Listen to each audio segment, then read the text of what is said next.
Hello friends, आज की tips and tricks बहुत ही यूज़फुल है। तो चलिए देर नहीं करते हैं और जल्दी से वीडियो को शुरू करते हैं। उससे पहले मेरा आपसे रिक्वेस्ट है कि अगर आपने मेरा चैनल छोटी बहू डेली टिप्स को सब्सक्राइब नहीं किया है तो सब्सक्राइब कर लीजिए। और आज का मेरा जो सबसे पहला टिप है वो है मॉर्टिन को लेकर। होता क्या है, जब भी हम मॉर्टिन को जलाते हैं तो इसके लिए हमें स्टैंड की ज़रूरत पड़ती है, और अगर हमारा स्टैंड इधर उधर खो जाता है तो हम ग्लास को ही स्टैंड बना लेते हैं। लेकिन प्रॉब्लम इधर आती है कि हमारा जो मॉर्टिन है ना, अच्छे से जल नहीं पाता है, पूरा जलता ही नहीं है। और अगर हम रात में इसका यूज़ करते हैं तो बार बार हमें उठना पड़ता है और हमारा बर्तन भी ख़राब हो जाता है। तो इसके लिए छोटी सी टिप है, आप क्या कीजिए, कोई भी खाली नेल पेंट की शीशी ले लीजिए। तमाम हमारे घर में पड़ी ही रहती हैं। तो मैंने इधर नेल पेंट की शीशी ले ली है और मैं इसको ही एज अ मॉर्टिन स्टैंड यूज़ करूँगी। तो इसमें होगा क्या कि एक तो हमारा बर्तन भी खाली गंदा नहीं होगा और हमारा जो मॉर्टिन है ना वो बहुत ही अच्छे से इसमें फिट हो जाता है।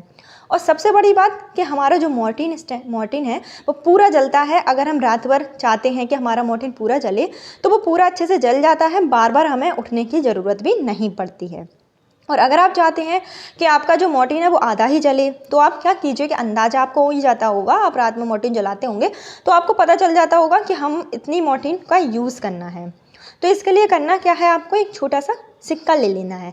सिक्का आपको ऐसा लेना है जैसे जो बिल्कुल हल्का सा होता है ना, जैसे मैंने 1 रुपये का भी लिया है और 1 रुपये जो अभी चलना बंद हो गया है ना, उसी का ही मैं यूज़ करूँगी। तो इस तरीके से हमें मॉर्टिन के ऊपर इसको रख देना है। इससे क्या होगा, हमारी जो मॉर्टिन है वो इधर ही पर आकर रुक जाएगी। तो हमारी जो मॉर्टिन है, अगर आप चाहते हैं कि वो आधी ही जले, इधर ही तक जले, तो आप वहीं पर सिक्का रख दीजिए। उसके बाद आपकी मॉर्टिन जलेगी ही नहीं। इससे आपको बार बार उठना भी नहीं पड़ेगा। बहुत ही अच्छी टिप है, एक बार इसको ज़रूर ट्राई करिएगा। और मेरी जो नेक्स्ट टिप है वो भी बहुत ही यूज़फुल है। आपने देखा होगा, जब भी हम कोई नई झाड़ू खरीद कर लाते हैं और उससे हम झाड़ू लगाते हैं तो हमारी झाड़ू लगने के बजाय कूड़ा और भी फैल जाता है, क्योंकि इसमें ऐसा कुछ मटेरियल भरा हुआ रहता है जो कि ना जब जब लगाते हैं तो पूरे में इस तरीके से आप देख रहे हैं ना वीडियो में, फैल कर बाहर निकल जाता है, जिसको साफ़ करना बहुत ही मुश्किल हो जाता है और इससे एक बैड स्मेल सी भी आती है। तो इसके लिए आपको करना क्या है, जब भी आप नई झाड़ू खरीद कर लाएँ तो आपको एक कॉम ले लेना है। आपको ऐसा कॉम लेना है जिसका हम यूज़ ना करते हों। तो इस तरीके से झाड़ू में आप करते जाइए। इससे क्या होगा, झाड़ू में जो भी मसाला इसमें भरा होगा ना ग्रीन ग्रीन कलर का, वो इजीली अच्छे से बाहर निकल जाएगा, जिससे हमारी जो झाड़ू है अच्छे से साफ़ हो जाएगी और हमें रोज़ रोज़ की जो झंझट होती है ना उससे भी छुटकारा मिल जाएगा। और ऐसा करने के बाद एक बार हमें झाड़ू को अच्छे से फटकारना भी है तो सारा का सारा मसाला एकदम से नीचे आ जाएगा। बहुत ही अच्छी टिप है, ज़रूर अपनाइएगा। और मेरी जो नेक्स्ट टिप है वो है चाकू को लेकर। होता क्या है, जब भी हम किचन में चाकू रखते हैं तो हम उसको चम्मच के स्टैंड में ही रख देते हैं, लेकिन जब भी हमें चाकू चाहिए होता है या चम्मच चाहिए होती है तो हमारी जिसकी जो चाकू की नोक होती है हमारे हाथों में चुभ जाती है, या हम इसको बैग में रख के कहीं ले जाते हैं तब भी यही कंडीशन होती है। तो इसके लिए एक बहुत ही अच्छी टिप है कि इससे आपकी जो भी प्रॉब्लम है वो सॉल्व हो जाएगी। तो हमें कोई भी कार्डबोर्ड ले लेना है जो भी हमारे पास रखा हो, मिठाई का डिब्बा भी आप यूज़ कर सकते हैं, और उस तरीके से ना इसको नाप कर आप ऐसे काट लीजिए। उसके बाद हमें इसको अच्छे से फोल्ड कर लेना है। तो जो चाकू का नुकीला भाग है ना उसी के हिसाब से आप इसको ऐसे कट कर लीजिए और उसके बाद हम इसको ऐसे फोल्ड कर देंगे। तो अगर आप चाहें तो इसको फेविक्विक से भी चिपका सकते हैं या आप टेप की भी हेल्प ले सकते हैं। जिससे आपको चिपकाना हो आप उससे चिपका लीजिए, और मैं इधर सिंपल पिन का यूज़ करूँगी क्योंकि मैं ज़्यादातर पिन अप का ही यूज़ करती हूँ। तो बस इस तरीके से जो ऊपर खुला वाला पोर्शन है ना, हमें पिन की हेल्प से इसको अच्छे से चिपका देना है, जिससे क्या होगा ये कहीं से भी खुलेगा नहीं। तो अभी मैं आपको चिपका कर भी दिखा रही हूँ। तो आप 2-3 पिन लगाइए और आपका जो काम है वो बहुत अच्छे से हो जाता है। इससे क्या होता है कि हमारे हाथों वगैरह में बिल्कुल भी लगते भी नहीं हैं। और इस तरीके से हमने दोनों चाकुओं पे चिपका लिया है। आप चाहें तो इसको ऐसे भी रख सकते हैं, लेकिन मैं इधर थोड़ा सा सिल्वर फॉइल का भी यूज़ करूँगी क्योंकि थोड़ा सा देखने में भी अच्छा लगता है। होता है ना कि हम कहीं अगर इसको लेकर जाएं बैग में तो थोड़ा सा अट्रैक्टिव लगना चाहिए कि हाँ, अगर हम किसी के सामने चाकू निकालें तो उसको लगे कि हाँ चाकू अच्छे से पैक है। तो इस तरीके से हमें थोड़ी सी सिल्वर फॉइल लेना है और इसके ऊपर अच्छे से रैप कर देना है। और जो सिल्वर फॉइल होती है आप इसको जैसा मोड़ेंगे वो वैसा ही मुड़ जाएगी। जिस तरीके से आप बनाना चाहते हैं ना उसी तरीके से ये शेप ले लेगी। तो इस तरीके से हमें क्या करना है, दोनों चाकू पर अच्छे से फिट कर लेना है और बस हमारा काम हो गया। अब हम इसको कहीं पर भी लेकर भी जा सकते हैं या फिर हम अपने घर में भी यूज़ करें, तब भी ये बहुत ही आसानी से रख जाएगा और ये एक कवर के जैसा बन जाता है। ऐसा नहीं है कि हमें एक बार बनाए तो हमें बार बार बनाने की ज़रूरत होती है। इस तरीके से हम एक ही बार बना लेंगे, जब भी हमें चाकू निकालना होगा हम फटाफट से इसे निकालेंगे और वापस यूज़ करने के बाद इसमें रख देंगे। तो ये बहुत अच्छा तरीका होता है। छोटी छोटी जो टिप्स होती हैं उनको फॉलो करके हम बहुत सारा काम आसान बना सकते हैं।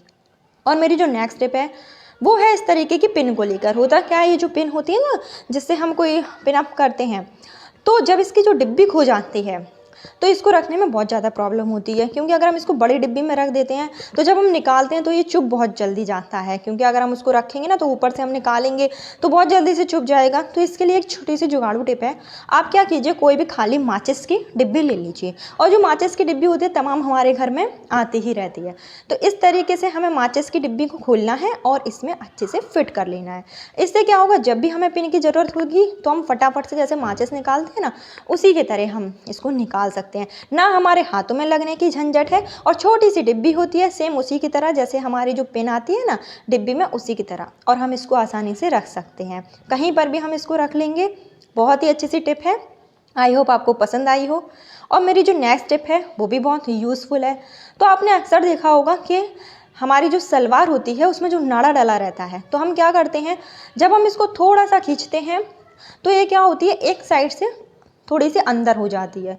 कभी कभार थोड़ी हो जाती है, कभी कभार ज़्यादा ही हो जाती है। तो ऐसे में हम क्या करते हैं, या तो इसको हाथ से थोड़ा सा निकालने की कोशिश करते हैं, लेकिन फिर भी वो निकलती नहीं है। और बहुत से लोग क्या करते हैं, इसको वापस से पूरा निकाल देते हैं और फिर से हम पिन से इसको लगाते हैं। तो ऐसा करने में बहुत टाइम भी वेस्ट हो जाता है। तो आप क्या कीजिए, इसके लिए एक छोटी सी टिप है जो मैं आपको बताऊँगी और आपको बहुत ही पसंद आने वाली है। तो उसके लिए हमें करना क्या है, एक कैंची ले लेना है। तो आप बड़े साइज की या छोटे साइज की कोई भी कैंची ले लीजिए, और इस तरीके से आप क्या कीजिए, कैंची को अच्छे से बंद करने के बाद आप इसमें अच्छे से जहाँ तक आपका नाड़ा गया है अंदर, तो इस तरीके से आप इसको डाल दीजिए। इससे क्या होगा, अगर हमारी आधी सलवार में भी अंदर चला जाता है ना नाड़ा, तो वो भी हम वापस ला सकते हैं। इसके ऊपर एक से एक ऐसी चूड़ियाँ चढ़ाते जाएंगे तो हमारा जो नाड़ा है जहाँ भी होगा, और बस जहाँ हमें थोड़ा सा समझ में आएगा कि अगर इधर हमारा जो नाड़ा है वो फंसा हुआ है, थोड़ा सा हम कैंची को खोलेंगे, उसमें अच्छे से फंसा लेंगे पॉइंट को, और वापस से ऐसे कैंची को खींच लेंगे। इससे हमारा जो समय है वो बहुत ही ज़्यादा बचेगा, और बार बार जो झंझट होती है ना वो भी हमें नहीं फेस करनी होगी। तो अभी देखिए हमारा जो नाड़ा है ना वो पूरा अच्छे से निकल कर बाहर आ जाएगा। तो ऐसा सभी लोगों के साथ होता है, तो उस टाइम पर हम ये टिप्स को फॉलो कर सकते हैं और इस तरीके से हम नाड़ा को अच्छे से निकाल लेंगे। और दूसरी बात कि जब हमारा ये निकल आए ना, तो उसके बाद हमें क्या करना है, इसमें एक दोनों पॉइंट को लेकर छोटी सी गठान जरूर लगा देनी है, क्योंकि इससे क्या होगा कि हमारा जो नाड़ा है ना बार बार अंदर जाएगा ही नहीं और हमें बार बार ऐसी प्रॉब्लम फेस नहीं करनी होगी। तो इस तरीके से हम अपने काम को करेंगे तो हमारा डेली रूटीन में झंझट ही खत्म हो जाएगा। और मेरी जो नेक्स्ट टिप है वो भी बहुत यूज़फुल है। होता क्या है कि जब भी हम बच्चों के कपड़े खड़ी करते हैं, जैसे टी शर्ट वगैरह हो गई, तो वो बहुत ज़्यादा जगह घेर लेते हैं। तो आज मैं आपको एक छोटा सा टिप बताती हूँ कि आप इस तरीके से चाहे जितनी जो टी शर्ट है उसको इस तरीके से घड़ी करिए। एक मैंने जैसे कर ली है रेड वाली, उसके ऊपर हमें रखना है, रखिए मैंने दूसरी, और दोनों स्लिप्स को एक के ऊपर एक ऐसे रख लेना है, और फिर मैं तीसरी रख देती हूँ। इस तरीके से मैं इधर 4 को अच्छे से आपको तय करके दिखाऊंगी, और इस तरीके से आप 10 टी शर्ट को भी बहुत अच्छे से घड़ी लगा कर रख सकते हैं। इससे हमारा जो स्पेस है ना अलमारी में वो बहुत कम गिरेगा, और ना ही हमारा ऐसा होगा कि जो इसकी घड़ी वगैरह है बिल्कुल भी ख़राब होगी। एक बार अगर हम इसको सेट कर देते हैं ना तो ये बहुत अच्छे तरीके से सेट हो जाता है। तो हमें ऊपर का हिस्सा इस तरीके से फोल्ड करके लाना है, और नीचे से भी थोड़ा सा ऐसे फोल्ड कर देना है। और जो सबसे पहली टी शर्ट होती है, जैसे मैंने सबसे पहली रेड ली थी, उसकी हमें इसके ऊपर ऐसे कवरिंग लगा देनी है। इससे हम इसको अगर किस सफ़र में भी जा रहे हैं और हम इस तरीके से अगर रखेंगे ना, तो हमारी जो टी शर्ट है वो हमें तुरंत मिल जाएगी। ऐसा नहीं है कि एक टी शर्ट हमारी इधर गुम हो गई या फिर हम बैग में फिर से अंदर हाथ डाल रहे दूसरी निकाल रहे। इस तरीके से अगर हम रखेंगे ना तो बहुत ही अच्छे से हमारा जो सेटअप है वो बन जाता है, और जब भी हमें किसी टी शर्ट की ज़रूरत हुई तो हम वापस से इसको एक को जैसे में निकालना है ना, तो हम इसको खींचेंगे तो एक ही निकल कर आएगी, दूसरी नहीं आएगी। बहुत अच्छा तरीका होता है, आप लोग इसको ज़रूर ट्राई करके देखिएगा। और मुझे पसंद आया है तो आई होप आपको भी पसंद आया होगा। तो मैं इस तरीके से करती हूँ टी शर्ट को फोल्ड। जैसे मेरी बच्ची की टी शर्ट है, आप चाहें तो किसी की भी टी शर्ट शर्ट इस तरीके से फोल्ड करके रख सकते हैं। आई होप आपको पसंद आई हो। और चलिए चलते हैं नेक्स्ट टिप की तरफ। मेरी जो नेक्स्ट स्टेप है वो है आलू को लेकर। होता क्या है कि सर्दी का मौसम है और जो नए आलू है ना वो आ गए हैं। तो जो नए आलू होते हैं ना, इनको सबसे बड़ा टास्क होता है छीलने का। क्योंकि जब हम इसको चाकू से या फिर छीलनी से छील लेते हैं तो हमारा छिलका तो जाता ही है, साथ में इसका जो आलू का पोर्शन होता है ना वो भी बहुत चला जाता है और बड़े से बड़ा आलू छोटा सा बचता है। तो इसके लिए आपको करना क्या है, जब भी हम जितने भी आलू छीलें उसको सबसे पहले तो हमें सादा पानी में इस तरीके से भिगो देना है। इससे क्या होगा, आलू के ऊपर जो भी डस्ट चिपकी होगी, मिट्टी वगैरह बहुत चिपकी रहती है ना आलू में, तो बहुत अच्छे से वो हट जाएगी। और उसके बाद हमें ले लेना है स्क्रबर। स्क्रबर हमें पूरा नया लेना है। ऐसा नहीं है कि हम यूज़ किया हुआ लें, हमें यूज़ किया हुआ बिल्कुल भी नहीं लेना है। और जब हम स्क्रबर को इस तरीके से इसमें रगड़ेंगे ना, तो आप देखेंगे कि जो आलू का छिलका होता है वो बहुत ही अच्छे तरीके से छिल जाता है और हमारा आलू भी वेस्ट नहीं होता है। केवल छिलका ही निकल कर आएगा, आलू बिल्कुल भी निकल कर नहीं आएगा। और बहुत ही जल्दी समय में हमारा बहुत सारा काम हो जाता है। जब आप इसको ट्राई करके देखेंगे ना, तो आपको सच में ये टिप बहुत पसंद आएगी। तो इस तरीके से एक स्क्रबर ले लीजिए, उसको अपनी किचन में रख लीजिए। और गाजर हो गई या फिर आलू हो गया या फिर बहुत सी चीज़ें ऐसी होती हैं, हम इस तरीके से अच्छे से छील सकते हैं और बिल्कुल क्लीन आलू छिलता है, ऐसा नहीं है कि गंदा संदा छिले।